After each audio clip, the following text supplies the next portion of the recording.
ರೇಣುಕಾಸ್ವಾಮಿ ಕೊಲೆ ಕೇಸ್ಗೆ ಸಂಬಂಧಪಟ್ಟಂತೆ ದರ್ಶನ್ಗೆ ಇವತ್ತು ಬಿಗ್ ಡೇ.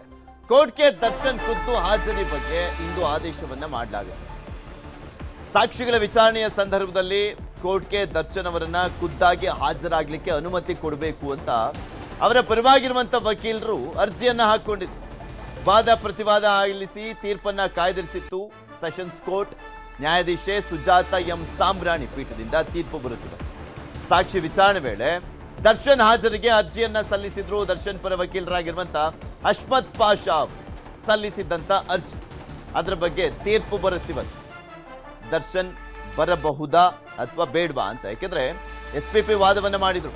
ಅವ್ರು ಬಂದ್ರೆ ಕೋರ್ಟ್ ಒಳಗಡೆ ಎಲ್ಲ ತುಂಬಾ ಜನ ಸೇರ್ತಾರೆ, ಸಾಕಷ್ಟು ಭದ್ರತೆಯನ್ನ ಕೊಡಬೇಕಾಗತ್ತೆ. ದೊಡ್ಡ ಸೆಲೆಬ್ರಿಟಿ ಆಗಿರುವಂತ ಹಿನ್ನೆಲೆಯಲ್ಲಿ ಅಭಿಮಾನಿಗಳು ಕೂಡ ಮುತ್ಕೊಳ್ತಾರೆ, ಭದ್ರತೆಗೂ ಕೂಡ ಸವಾಲಂತೆಲ್ಲ ಹೇಳಿದ್ರು. ಸೊ ವಾದ ಪ್ರತಿವಾದ ಆಗಿತ್ತು. ಇವತ್ತು ಅದರ ಬಗ್ಗೆ ಆದೇಶವನ್ನ ಮಾಡಲಾಗುತ್ತೆ. ಬರಬಹುದಾ ಬೇಡವಾ ಅನ್ನುವಂಥದ್ದರ ಬಗ್ಗೆ. ಇನ್ನು ಮಾಫಿ ಸಾಕ್ಷಿ ಹೇಳಿಕೆ ದಾಖಲು ದಿನಾಂಕದ ಬಗ್ಗೆನೂ ಕೂಡ ಇವತ್ತೇ ನಿರ್ಧಾರ ಆಗುವಂತ ಚಾನ್ಸಸ್ ಇದೆ. 1 ವಾರಗಳ ಕಾಲ ಯಾವುದೇ ರೀತಿಯಲ್ಲೂ ಕೂಡ ಮಾಫಿ ಸಾಕ್ಷಿಯ ವಿಚಾರದಲ್ಲಿ ಹೇಳಿಕೆ ದಾಖಲು ಮಾಡಲಿಕ್ಕೆ ಅನುಮತಿ ಕೊಟ್ಟಿರಲಿಲ್ಲ. ಪ್ರದೋಷ್ ಮಾಫಿ ಸಾಕ್ಷಿಯ ವಿಚಾರಕ್ಕೆ ಸಂಬಂಧಪಟ್ಟಂತೆ ಈಗ ಆಲ್ರೆಡಿ ಮಾಫಿ ಸಾಕ್ಷಿ ಆಗಲಿಕ್ಕೆ ನಿರ್ಧರಿಸಿರುವಂತದ್ದು ಪ್ರದೋಷ್. ಕೊಲೆ ಪ್ರಕರಣದಲ್ಲಿ ಆರೋಪಿ ನಂಬರ್ 14 ಪ್ರದೋಷ್ ಮಾಫಿ ಸಾಕ್ಷಿಗೆ ಮುಂದಾಗಿದ್ದಾನೆ.